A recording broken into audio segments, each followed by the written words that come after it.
하나님 아버지 감사합니다. 우리에게 은혜 주셔서 귀한 말씀 주시니 감사합니다. 우리에게 은혜 주시고 주님의 말씀의 뜻을 깨닫는 시간 되게 하옵소서. 예수님의 이름으로 기도드립니다. 아멘. 할렐루야. 하나님 은혜가 여러분과 함께하기를 축복합니다. 어려운 찬양이에요, 그죠? 중간에 음도 바뀌고 조도 바뀌고 그렇습니다. 어려운 찬양을 이렇게 멋지게 해서 우리 성가대 참 감사하고 그렇습니다. 여러분도 참 멋지죠, 그죠? 예, 아마 주보에 보신 분들은 알겠지만 요 자리가 지금 제가 봤을 때 한 2명 정도가 여기 딱 앉으면 딱 좋을 것 같은데 알토가 필요하다고 합니다. 합치 하시면 참 좋겠다 생각이 듭니다. 할렐루야. 건강한 모습으로 뵈서 참 좋습니다. 저희 고향에는 이 바로 아래가 전라북도 무주군이라 그쪽에 눈이 어마어마하게 많이 내렸어요. 우리 고향에도 엄청 눈이 많이 내렸는데 다들 우리 성도님들 안전하고 건강한 명절이 됐을까 걱정을 많이 했습니다. 근데 건강한 모습을 해서 너무 참 좋고 감사합니다. 또 이렇게 힘차게 또 열심히 살아낼 수 있기를 주의 이름으로 바랍니다. 한 번에 제가 TV를 봤습니다. 아마 여러분들 보신 분들이 있을지 모르겠는데 꽤 오래된 이야기였어요. 남자 패널들도 있고 여자 패널들도 있었는데 남자와 여자들이 얼마나 서로 다른가에 대한 이야기를 하는 겁니다. 그런데 여자 패널이 그런 얘기를 해요. 나 어제 어디에서 누구 만났어 이렇게 얘기를 했다 이거예요. 그랬을 때 남자와 여자의 반응에 대한 얘기를 하는 거예요. 나 어제 누구 만났다? 딱 한마디 하는 거예요. 그래서 남자들 그에 대해서 대답을 해보라는 겁니다. 황당하더라고요. 어제 누구 만나고 어떡하라고? 어떡하라는 거야? 저 그 얘기를 듣고 나서 뭐 어떡하라는 거지? 정말 황당했고 당황했습니다. 예, 정말 당황해. 그리고 그 TV에 나와 있는 남자분들도 뭐야 이게 다들 이런 반응이었습니다. 아마 이 자리에 계신 우리 남자분들은 비슷한 답을 하실 거예요. 나 어제 누구 만났다 했더니만 왜 얼마 전인가 왜 나 뭐 속상해서 빵 사서 왜 이렇게 빵을 사는 얘기를 했는지 뭐 그 얘기 가지고도 뭐 했던데 하여간 그랬습니다. 그 남자들 대부분 저도 사나이니까 뭐 어떡하라는 거야? 저도 그렇게 좀 황당했었습니다. 근데 여자분들은 달랐어요. 여자분들은 어떻게 했냐면 정말? 그로부터 말이 시작하는데 끊임없이 말이 가능하더라고요. 세상에 같은 하나의 문장인데 남자가 보는 것과 여자가 보는 게 같아야 달라요. 전혀 다르고요. 예. 보는 방식도 다르고요. 그렇습니다. 뭐 그 다음에 한 얘기는 뭐 의미가 있겠습니까? 별 의미도 없어요. 뭐 그렇습니다. 비유가 어려운 건 그렇습니다. 지금 우리가 지금 비유를 마태복음 13장에 지금 비유를 보고 있는데 비유가 어려운 거는요. 보는 각도에 따라서 이렇게 볼 수도 있고 저렇게 볼 수도 있습니다. 잘못 보게 되면 비유는 완전히 엉뚱한 길로 빠져나갈 수 있기 때문에 비유를 잘못 풀이하는 사람의 이야기를 들으면 안 됩니다. 굉장히 중요해요. 자, 그런데 우리가 지금까지 마태복음 13장에 오늘 말씀 이전에 2가지 비유를 봤잖아요. 2주간에 걸쳐서 그 비유를 봤는데 이 비유는 참 쉬웠습니다. 왜냐하면 예수님께서 일반 대중들한테 비유를 딱 말씀하시고 그 뒤에 가서 그거에 대한 설명을 해주셨어요. 그러니까 우리가 설명만 잘 이해하면 되는 거였습니다. 그런데 우리가 본문을 읽어보니까 오늘 본문 말씀은 그런 과정이 다 빠져있죠. 다 빠져있기 때문에 굉장히 직설적이고 또 우리 독자로 하여금 이걸 어떻게 읽어야 되는가 궁금증도 갖게 하는 좀 어려운 말씀이 바로 오늘 말씀이라 볼 수가 있습니다. 예수님께서 직설적으로 이렇게 직설 화법으로 이야기하신 것은 충분히 알아들을 수 있을 것이라고 본 거예요. 이 정도는 당시의 제자들이 충분히 알아들을 수 있었을 것이다 라고 하는 그런 의미가 있기도 하지만 또 하나는 뭐냐면 우리가 이렇게 짧은 오늘날 우리 성도님들 오늘날은 그때 당시 살아가는 제자들은 이 뉘앙스가 뭔지를 금방 쉽게 알겠지만 오늘은 이걸 잘 모르거든요. 그래서 오늘 우리가 읽고 있는 이 말씀을 듣고 있는 우리 성도님들은 이 문자 자꾸 하나 가지고 어떤 단어를 선택했니 뭐 했느니 이렇게 하나만 가지고 해석을 해버리면 비유는 엉뚱한 길로 갈 수 있어요. 본질에서 떠나게 되는 거죠. 그래서 이렇게 간략하고 직설적으로 예수님께서 하신 비유는 전체를 보고 전체를 통틀어서 그 의미를 찾아내야 본문을 정확하게 볼 수가 있게 되는 것입니다. 그리고 오늘 본문에 또 다른 독특한 특징 하나가 있어요. 그게 뭐냐면 44절 한 절과 45절 46절이 같죠? 근데 똑같습니까? 똑같지는 않아요. 그죠? 내용이 우리가 딱 보면 전개 방식이 같아요. 전개 방식이 같습니다. 근데 잘 보면 완전히 똑같지 않은 다른 부분도 있게 되죠. 이걸 비유를 병렬 방식으로 이렇게 기록했고 어떤 신학자들은 이거를 쌍둥이 비유라고도 이렇게 부르기도 합니다. 같은 비유를 이렇게 하나는 보화로 하나는 진주로서 이렇게 나와 있습니다.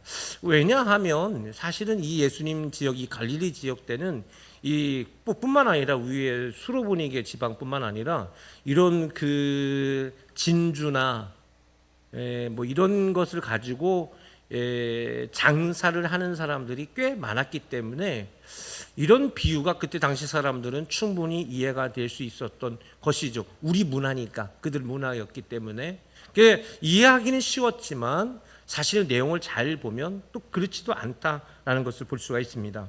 첫 번째 44절부터 한번 볼게요. 같이 읽어볼까요? 시작. 천국은 마치 밭에 감추인 보화 같으니 사람이 이를 발견한 후 숨겨두고 기뻐하며 돌아가서 자기의 소유를 다 팔아 그 밭을 싸느니라. 아멘. 비유는 하나님 나라 이야기라고 했죠. 그죠? 비유는 다 천국 얘기입니다. 그래서 비유를 설명할 때는 하나님의 나라는 천국은 어떤 것이냐라고 그렇게 보는 거죠. 이 천국은이라는 표현은 또 다른 무엇이 담겨 있냐면 구원이라는 표현과 같은 말이에요. 천국은 구원받은 자가 하는 곳이죠. 믿습니까? 천국은 착한 일 하는 사람 가는 곳입니까? 예쁜 사람이 가는 곳입니까? 아니죠. 천국은 누가 가는 곳이에요? 구원받은 사람이 가는 곳이 천국입니다. 할렐루야. 전 구원받은 자가 가는 거예요. 그래서 이 구원이라는 건 뭐냐라고 하면 밭에 감추인 보화 같다라고 말합니다. 그래서 천국과 보화가 뭐예요? 같은 의미로 담겨 있죠. 그래서 보화라는 말은 천국이란 말과 같고 천국이란 말은 구원이란 말과 같다 한다면 보화는 곧 뭡니까? 구원받은 것을 의미하는 겁니다. 구원받은 자에 대한 이야기.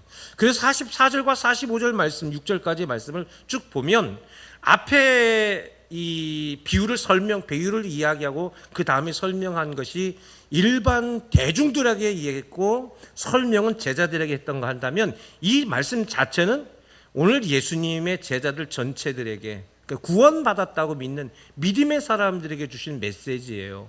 그러니까 오늘 우리 성도님들이 읽을 때는 44절과 46절까지 말씀은 오늘 현대를 살아가는 우리 믿음의 성도들에게 필요한 메시지인 것을 우리에게 말씀하고 있습니다. 자, 그러면 오늘 말씀해 보니까 밭에 감추인 보화라는 이야기를 해요. 이 이야기는요, 그때 당시 사람들, 고대 예수님 당시 사람들은 이 이야기가 충분히 이해가 되는 그런 말씀이에요. 왜냐하면요, 저희 고향에 이런 일이 있었습니다. 저희 동네, 저희 집 뒤에 조금 지능이 좀 모자란 형님이 하나 계세요. 지능이 모자란 형님이라고 해서 그렇지 환갑이 넘은 사람이에요 지금. 환갑이 뭐요? 한참 나이가 먹었는데 아직도 장가를 안 가서 형님이라고 부르는 거면 장가를 가야 어른이지. 그러니까 그렇습니다. 근데 이분이 좀 지능이 좀 모자라는데 그렇다고 완전히 모자란 경계선 쪽에 있어요. 그러니까 또 집도 참 동네에서 가난한 집이고 땅덩이가 있는 것도 아니고 아버지도 일찍 돌아가시고 힘들게 살았어요. 근데 사람 등치는 이렇게 커요. 먹는 것도 많이 먹고 등치도 이렇게 좋습니다. 그러니 늘 어디 가서 뭐 먹고 하는 게 얼마나 좋았겠어요. 그러니까 돈도 없고 그래가지고 저희 집에 들어온 거예요. 저희들의 집에 들어가지고 우리 어머니가 우리 아버지 모르게 숨겨놨던 돈을 홀딱 가져가 버렸습니다. 그래가지고 우리 어머니한테 들켜가지고 이놈의 새끼 해가지고 혼났던 기억을 있었습니다. 근데 그 얘기를 하려고 한 게 아니라 뭐냐면 우리 어머니가 돈을 어디에다가 숨겨놨을까요? 어르신들, 한 80 넘으신 어르신들 한번 대답해 보세요. 돈을 옛날 시골집에서 어디에다 숨겨놨을까요? 예? 장독. 장독 누구요? 장독. 80이 아직 안 됐어. 어디 숨겨놨을까요?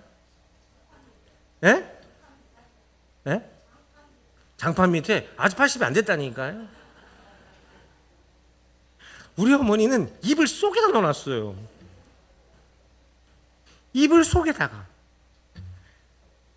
대부분 당시의 어머니들은 이불 속에 넣든지 아니면 장광에 가가지고 거기다 살짝 뭐 소금 안에다가 넣든지 뭐 이렇게 둘 중에 하나였는데 대부분 큰 돈이 아니면 이불 속입니다. 누구 모르게 하려고? 우리 아버지 모르게 하려고. 그런데 집집마다 비슷했단 말이에요. 비슷했습니다.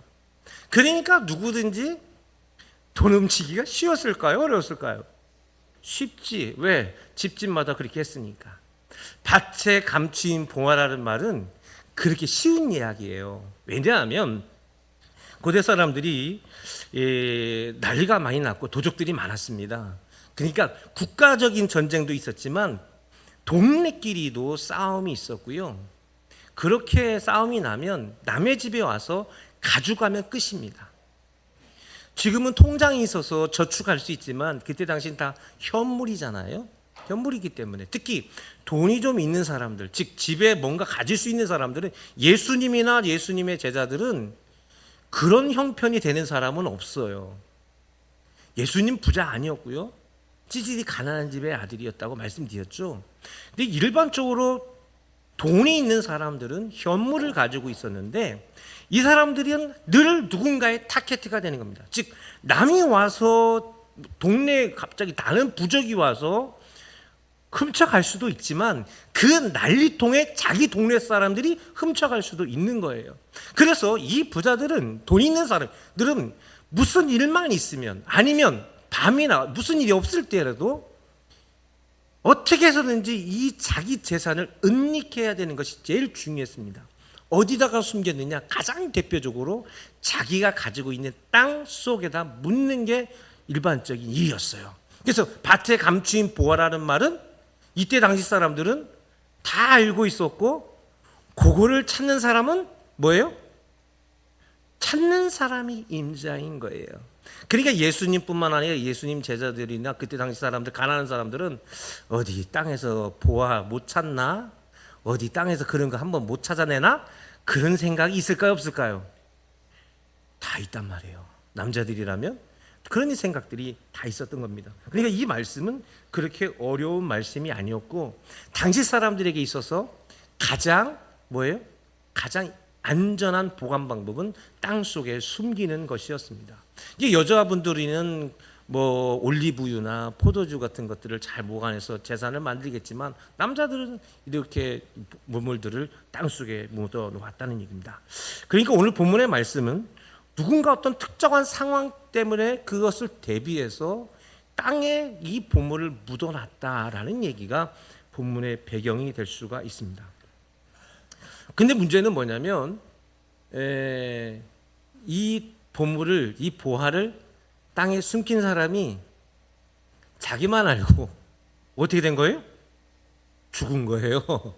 그러니까 그 자녀들도 모르고 아무도 모르는 거예요. 아버지만 자기만 아무도 못 믿는 거, 자식들도 못 믿고 아무도 못 믿고 땅에 딱 묻어놨는데 죽기 전에 요걸 딱 누구한테 얘기해 줬는데 특정한 상황 때문에 땅에 묻어놨으니까 그 난리통에 죽었을 수도 있습니다. 빨리 그거 땅에 묻어놓은 거 내놔라. 왜? 다 아니까.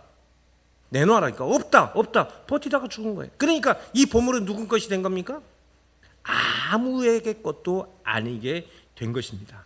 그런데 사건의 발단은 이 사람이 죽었고 땅에 묻은 게 아니라 우연히 누군가 이걸 발견한 거예요. 우연히 누군가. 지중해 연안은 워낙 전쟁이 많아가지고 지금도 물속에서 이것을 찾고 있잖아요. 그거예요.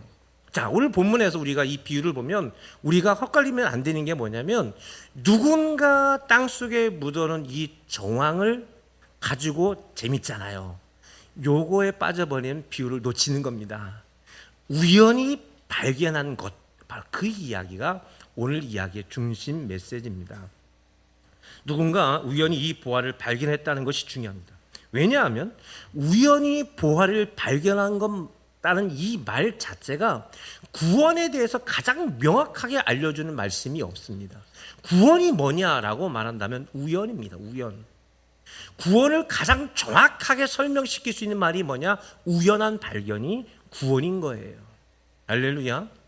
여러분, 우리가 믿으려고 믿어진 거 아니거든요. 믿으려고 노력해서 믿어지는 것도 아니고 믿으려고 해서 믿어지는 것도 아닙니다. 우연히 어느 날 내가 교회 앞을 지나가는데 내 삶의 짐이 너무나 무겁고 내 상황이 너무 괴로워서 내가 이 아픔을 어딘가에다 이야기하고 싶은데, 그때 마침 내가 우리 교회 앞을 지나가고 있었어요. 내가 저기 좀 한번 들어가 봤으면 좋겠다 싶어서 들어와서 예수도 안 믿는데 그냥 들어왔다가 뒷자리에 앉아보니까 이 앞에 있는 십자가가 누구를 밝히는 것 같아요? 나를 밝히는 것 같단 말이에요. 그러면서 뭐가 들어오기 시작한 거예요? 믿음이라는 것들이 살살 들어오면서 내가 구원받은 자가 되는 것입니다. 할렐루야. 구원은 이런 거예요. 어떤 이단이 그런 얘기를 해요. 너 구원 언제 받았느냐? 너 맨날 며칠 받았느냐? 너 구원받은 순간에 방언했느냐? 이걸 말하는 사람들이 있어요. 그건 구원을 못 받은 사람 얘기예요. 난 그렇게 말하는 목사님도 많이 봤고 그런 사람들 많이 봤는데, 당신들이 구원을 모르고 있는 사람, 구원의 정체를 모르는 사람이에요. 구원은요, 어느 날 갑자기 나도 모르게 내 안에서 뭐가 느껴진 거냐면 하나님의 숨결이 느껴진 거예요. 그날이 언제야? 어떤 특별한 역사가 있는 사람도 있겠지만 우리 모든 일반적인 사람들은 나도 모르게 내 안에 우연히 들어오는 것이 구원입니다. 할렐루야. 그래서 밭에 감추인 보화를 우연히 발견하잖아요. 그렇죠. 이게 구원인 것입니다. 할렐루야. 우리가 구원이 명확하게, 놀랍게도 자기의 노력이나 자기의 헌신과는 너무나 상반된 이야기예요. 그냥 그러면서 하나님이 늘 나와 함께 하고 계셨구나 라는 것들이 느껴지는 거라고요. 그러니 소망의 가족 여러분, 이 자리에 있으면서 나는 지금 장로가 됐어, 나는 안수 집사가 됐고 내가 권사가 됐고 내가 아이들을 가르치는 교사가 되어 있는데 솔직히 내 마음속에 내가 구원의 확신이 있나? 당신 구원의 확신이 있어? 라고 말하면 무서워서 아멘이라고 말을 하잖아요. 근데 사실은요, 구원은 하나님과 나 사이에 은밀한 관계예요. 아주 은밀한 관계. 그저 내 마음속에 하나님의 느껴지고 하나님의 숨결이 막 느껴질 때가 있어요. 그게 구원받은 자의 표시입니다. 할렐루야.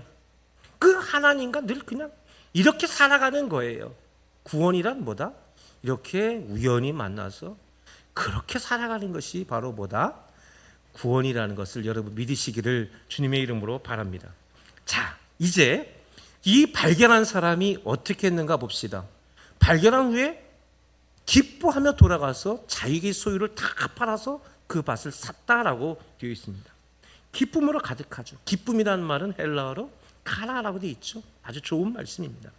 이 기쁨은 누구도 알 수 없는, 즉 나만이 갖게 되는 소유, 나만 소유하는 기쁨. 구원의 기쁨은 다른 사람과 똑같을 수 없습니다. 그러니 어떤 사람이 잃었다고 해서 나도 똑같이 그럴 수 없습니다. 내가 은혜 받았다고 해서 그 은혜가 나와 그분과 똑같지 않습니다. 저 사람이 방언한다고 해서 나 방언하는 거 아닙니다. 그렇다고 해서 저 사람은 구원받은 사람, 나는 구원 안 받은 사람 아닙니다. 구원받은 사람의 하나님의 숨결이 느껴지는 것은 각각 다 다른 것입니다. 예, 그 사람 오롯이 그 사람 거고 그건 하나님과 나 사이의 은밀한 관계입니다.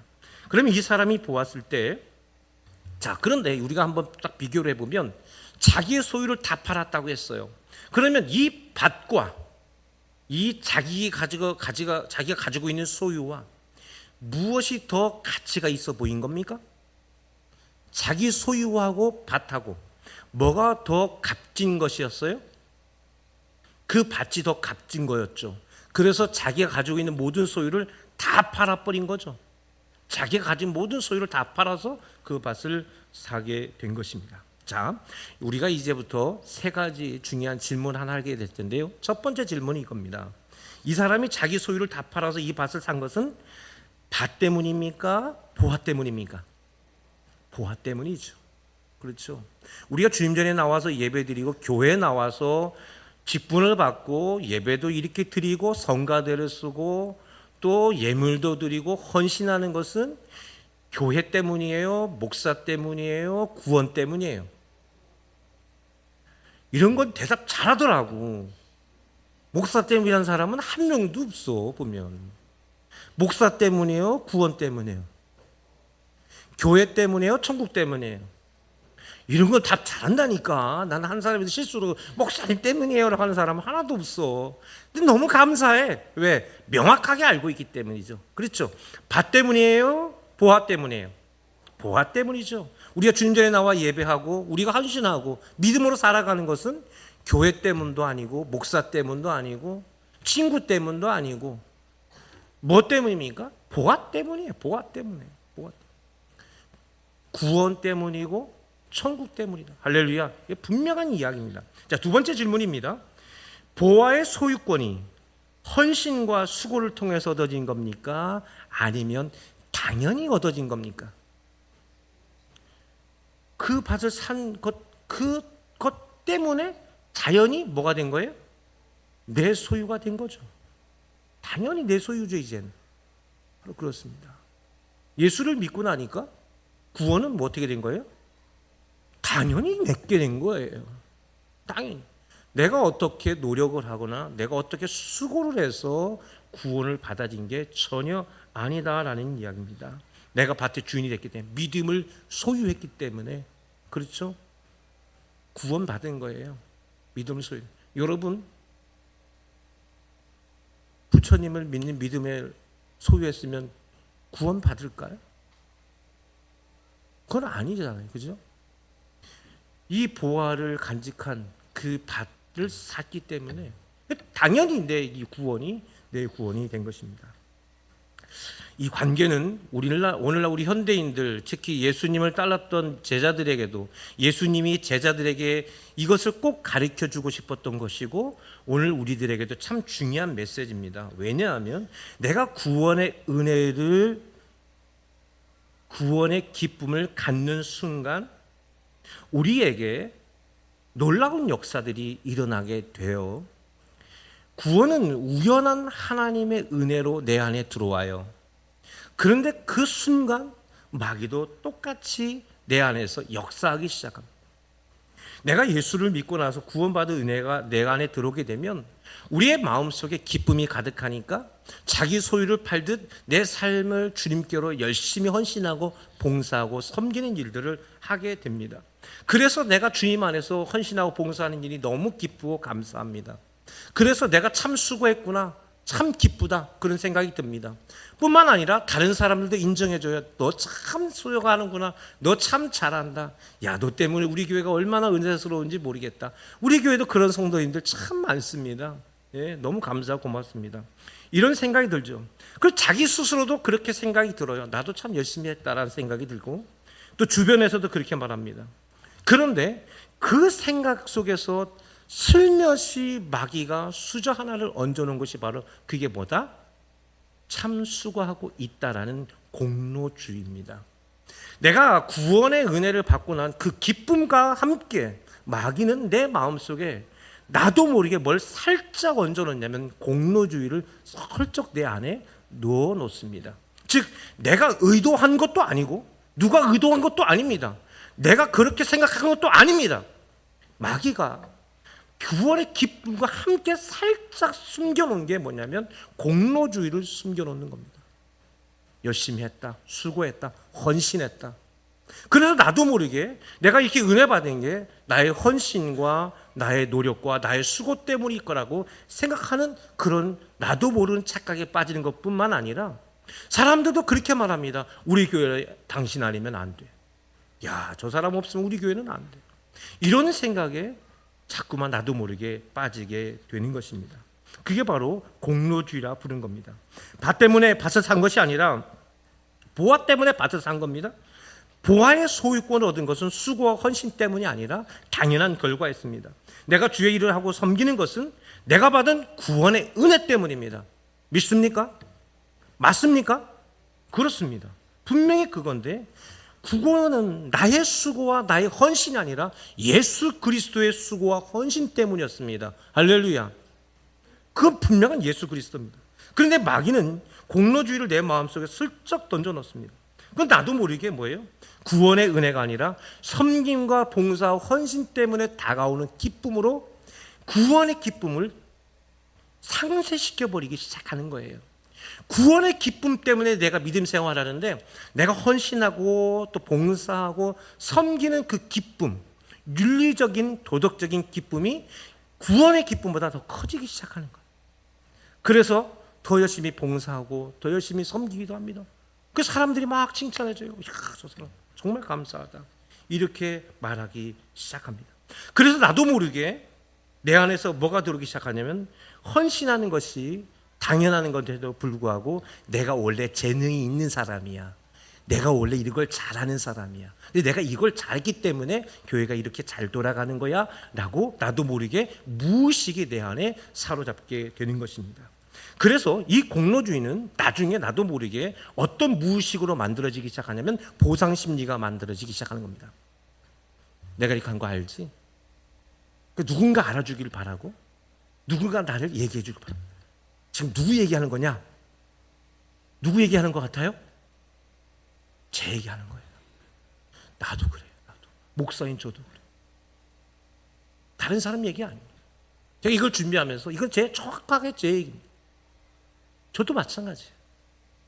내가 원래 목사적 재능이 있는 거야. 나 원래 말씀을 잘 전하는 사람이야. 내가 이래서 우리 교회가 또 좋은 거지. 나도 모르게 무의식 속에 이게 살짝 들 때가 있습니다. 무서운 마귀의 뭐예요? 계략인 거죠. 놀랍게도 이 보상심리는요, 보상심리가 내가 말하지 않습니다. 누가 말합니까? 내 주변 사람, 내 가까이 있는 사람들이 그 얘기를 하는 거예요. 내가 그 봉사하는 걸 본 사람, 내가 섬기는 걸 본 사람들, 내 주변의 사람, 가장 가까이는 내 남편, 내 아내가 말하는 겁니다. 아유, 당신 너무 고생해.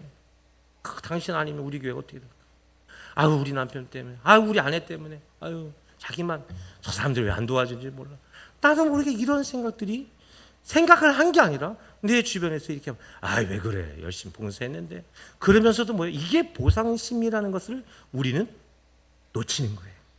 나중에 나도 모르게 내 자신도 내가 아니면 안 될 거야 생각하는 그런 무의식들이 나를 뭘 만들어낼까요? 소리를 크게 내게 만드는 겁니다. 소리가 크게 나. 이게 놀랍게도 내 의도가 아니라 마귀가 나를 그렇게 교묘하게 움직였다는 것을 내 자신이 몰라요. 왜? 자존심이 상하지. 목사인 내가, 장로인 내가 마귀한테 속았다고? 권사인 내가 마귀한테 속았다고? 집사인 내가 마귀한테. 자존심이 상하지만 사실은 이거 누구의 계략이에요? 마귀의 전형적인 계략입니다. 특히 구원의 기쁨을 맞이한 가장 첫 번째 마귀의 시험은 그거예요. 내가 구원받았으니 그 기쁨이 너무 크기 때문에 그렇게 헌신하고 봉사하면서 그것 때문에 기쁨이 구원의 기쁨을 자꾸 살짝 넘겨버리면서 마귀는 그렇게 해서 나를 시험에 빠지게 하고 결국 교회에서 내가 일을 안 하게 됩니다.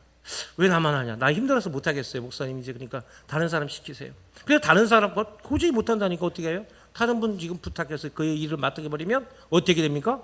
이제 그 사람이 미워지는 거야. 그 사람이 미워지는 거야. 네? 그 사람이 잘해서 잘못해서 미워지는 게 아니라 그냥 미워. 왜? 내가 하던 거니까. 내가 하던 거 누가 하면 다 미워. 명절에 그러잖아요. 며느리가 뭐 하면 시어머니는 며느리가 다 미워. 왜? 저거 내가 하던 건데. 교회는 안 그래요? 교회도 똑같거든. 내가 하던 거 누가 하면 다 미워. 다 미워. 왜 미워? 그거 잘하는 일인데도. 잘못할 수도 있고 잘할 수도 있지만 미워. 왜? 저거 내가 하던 거니까. 그게 어디서 나오는 거예요? 구원의 기쁨이 있는 사람에게 주어지는 마귀의 시험이라는 게 무서운 거예요. 구원의 기쁨이 없는 사람은 그렇지 않아요. 구원의 기쁨을 누렸기 때문에 마귀가 그렇게 시험하는 거더라는 것입니다. 빌립보서 3장 7절에서 9절입니다. 같이 읽어볼까요? 시작. 그러나 무엇이든지 내게 유익하던 것을 내가 그리스도를 위하여 다 해게 여길 뿐더러 또한 모든 것을 해려 여김은 내 주 그리스도 예수를 아는 지식이 가장 고상하기 때문이라. 내가 그를 위하여 모든 것을 잃어버리고 배설물로 여김은 그리스도를 얻고 그 안에서 발견되려 함이니 내가 가진 이 의는 율법에서 난 것이 아니요 오직 그리스도를 믿음으로 말미암은 것이니 곧 믿음으로 하나님께부터 난 의라. 아멘. 이스라엘의 최고의 엘리트 상위 1%에 있었던 사람이 바울입니다. 그가 진짜 영광을 만나고 나서 모든 것을 배설물로 여겼습니다. 진짜 영광은 뭐예요? 아쉬울 게 없는 거예요. 진짜 영광을 만나는 사람들은 자기가 보이지 않는 겁니다. 내가 지금 구원의 기쁨을 누렸지만 더 큰 기쁨과 진짜 영광을 만나야 하는 거예요. 기쁨에서 영광으로 넘어가야 되는 것입니다. 그래서 이번에 제가 이제 세 번째 질문을 할 거예요. 세 번째 질문은 뭐냐면 여러분들 한번 잘 대답해 보세요. 여러분들 다 똑같은 얘기일 거예요. 내가 구원의 기쁨을 내가 경험해 봤어요. 근데 그 구원의 기쁨이 일생을 가던가요? 내가 받은 구원의 기쁨이 내 인생 전체를 사로잡나요? 그렇지 않을걸요. 그날 나는 너무 기뻤고 너무나 소중했고 너무나 영광스러운 자리였습니다. 근데 인생이라는 여정 속에서는 뭐예요? 눈물 골짜기가 너무 많아요. 그게 내 인생에서 있는 것뿐만 아니라 교회 안에서 있단 말이에요. 믿음 안에서도 눈물 골짜기가 있지만 내 인생에도 눈물 골짜기가 있어요. 미국의 유명한 기독교 윤리학자입니다. 스탠리 하우저라는 분인데 그분이 지금 나이가 80살이 넘었습니다. 근데 이분이요 결혼을 했어요. 자기가 사랑하는 여인과 결혼을 했습니다. 젊은 나이에. 근데 이 결혼하고 나서 얼마 뒤에 이 여인에게 안 좋은 정신병이 생겼어요. 무슨 병이 생겼냐면 당신 나랑 이혼했으면 좋겠다. 왜냐하면 누가 있는데 그 남자가 하나님이 나한테 원래 결혼하라는 그 남자다. 그러니 당신 나를 이혼해달라는 거예요. 계속 끊임없이. 이게 질병이었어요. 이 젊은 스탠리 하우저에게 일어나는 일이었습니다. 근데 이 남자는 자기가 크리스찬이고 믿음의 사람과 목사이기 때문에 기독교 윤리학자이기 때문에 내가 이 어려움도 이겨나가야 되겠다. 어떻게든 이 여인과 평생 결혼해서 평생 해로하면서 하나님 안에 부끄럽는 가정을 만들겠다고 열심히 노력했어요. 열심히 노력. 아이도 낳습니다. 아이도 낳고. 근데 부인은 매일마다 이혼해달래. 이혼해. 여보 나 이혼해. 자기가 날 사랑하는 날 이혼해 주는 거야. 제발 나와 이혼해줘. 자기 주변 모든 사람이 다 알고 있는 거예요. 그래서 이 사람이 결혼을 얼마 동안 유지했냐면 24년 동안 유지했습니다. 도저히 못 견뎌가지고 24년 만에 결국 이혼을 하고 말았어요. 그러난 이후에 이 남자에게 또 새로운 여인이 만나게 되고 이 여인과 정말 행복하게 지금까지도 살고 있다는 그 유명한 이야기. 이 사람의 책에 이런 얘기가 있습니다. 성도의 삶이란 무엇인가? 라는 이야기. 성도의 삶이란 무엇인가? 성도의 삶이란 답 없는 인생길을 연습하는 것이다. 우리가 구원의 기쁨을 맞이하면 우리의 인생의 어려운 질문에 답을 다 얻을 것처럼 보이잖아요. 근데 구원의 기쁨만 가지고서 우리의 인생의 어려운 질문들을 다 답을 얻어낼 수는 없어요. 이 인생의 어려운 길을, 답 없는 인생길을 그저 연습하며 훈련하며 살아가는 것이 신앙인의 삶이라는 겁니다. 그러면서 마지막에 이런 말을 해요. 인생의 원리를 갖는 것은 매우 위험한 것이다. 이렇게 말합니다. 야, 네가 직장에 못 들어가는 게 너 공부를 그때 안 해서 그랬잖아. 너 공부 많이 하라고 했지? 이제 우리 아이들한테 하는 얘기. 내 공부 열심히 하라고 했잖아. 그랬어요. 너 영어 단어 매일마다 외우라고 했잖아. 우리 청년들은 영어 단어 많이 외우라고 하네. 네가 안 되는 건 영어 단어 때문에 그래. 네가 결혼 못하는 거? 야, 너 그것 때문에 그렇잖아. 너 생각을 좀 바꿔. 눈 좀 내려. 왜 너는 눈이 이렇게 높아가지고 결혼을 못하냐? 저 집은 절에 산대. 내가 보니까 저 집은 저기 때문에 저 사람이 왜 쓰레기 치는 줄 알아? 저 사람 그때까지 그래가지고 그래서 안 돼. 사람이 저러면 안 되는 거야. 인생의 원리죠. 근데 여러분, 인생의 원리가 정말 그것 때문에 인생이 안 됩니까? 세상에 공부 잘하는 사람이 잘 부자입니까? 이병철 회장이나 정주영 회장이 공부 잘했습니까?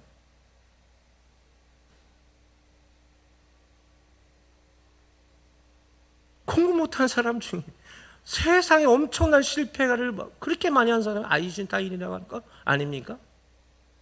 우리 젊은이들을 한번 보세요. 뭔가 딱 하나로 이게 때문에 안 된다라고 말할 수 있는 게 우리 젊은이들한테 있습니까? 그것 때문에 젊은 아이들이 힘든 겁니까? 답 없는 것들이 너무 많아요. 우리 젊은이들한테. 답이 안 나오는 걸 뭐. 열심히 옛날엔 대학만 나와도 그냥 데리고 갔잖아요. 여러분 나이에 대학 나오면 고등학교만 나와도 선생님 했어요. 우리 고향에서는 술만 사주면 중학교 나와도 선생님 있다고. 더 이상 말 안 하겠습니다. 왜냐하면 제가 가까운 사람이 그런 사람이 있어가지고. 대학이 뭐야? 그래서 고등학교 통신고등학교 나와 선생님 했는데 교장까지 됐어요. 우리 큰아버지.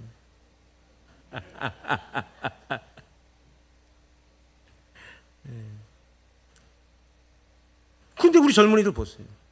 그런 게 어디 있어? 그런 게 어딨냐?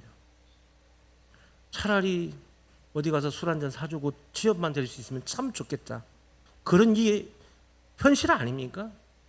솔직히 말해서. 솔직히 그렇지 않습니까? 어디 소방청 가서 청장님, 우리 아들 요번에 졸업했는데. 그래요? 알았어. 그러면 참 좋겠잖아. 그게 오히려 더 쉽지 않나요? 중국에서는 이걸 뭐라고 그럽니까? 이게 관시라고 부르잖아요. 그게 통용이 되잖아요. 근데 우리나라는 이런 게 없어요. 이제는 뭐 그런 게 어디 있습니까? 직장에 같이 가서 커피 한 잔도 같이 함부로 사줘서도 안 돼. 우리 아이들이 선생님한테 음료수 한번 사주지도 안 돼. 큰일 나. 그런 시대에 우리가 살고 있는데 뭐라고 딱히 이 문제라고 해서 이 사람이 잘못됐다고 말할 수 있냐 말이죠. 그게 아니란 말이에요. 인생에는 구원의 기쁨으로도 답할 수 없는 것들이 있더라는 거예요. 그래서 45절과 46절에 이런 말씀을 해요. 45절 46절 다 같이 시작. 또 전국은 마치 좋은 진주를 구하는 장사와 같으니 극히 값진 진주 하나를 발견하며 가서 자기 소유를 다 팔아 그 진주를 사느니라. 아멘. 자, 패턴이 44절과 같죠. 그렇죠. 근데 44절과 45절은 다릅니다. 왜 다르냐? 44절에서 천국은 뭐라고 했습니까? 보화라고 했죠. 그죠? 44절 한번 가봐요. 천국은 마치 밭에 감추인 뭐와 같다? 보화라고 했습니다. 45절로 가보면 천국은 뭐래요? 진주라고 해요? 장사예요. 다르죠. 사랑이에요. 진주가 아니라 좋은 진주를 구하는 장사. 좋은 진주를 구하는 장사라고 되어 있습니다. 내용은 같지만 내용도 패턴도 같아 보이지만 전혀 다르죠. 제자들에게 필요했던 메시지였던 거예요. 제자들에게. 예수님을 만나고 예수님 말씀대로 살아가면서 기적도 만났고 놀라운 말씀으로 은혜 받고 있는 제자들이지만 그것만 가지고는 제자들이 살아갈 수 없는 거예요. 자기의 삶, 베드로나 요한이나 그 망하는 제자가 아니죠. 야고보나 그들의 일상, 그들의 삶은 답하지 못하는 부분들도 있는 거예요. 우리 예수님께서 맞는 길을 가지고 다 풀어헤치고 돌아다니는 게 아니란.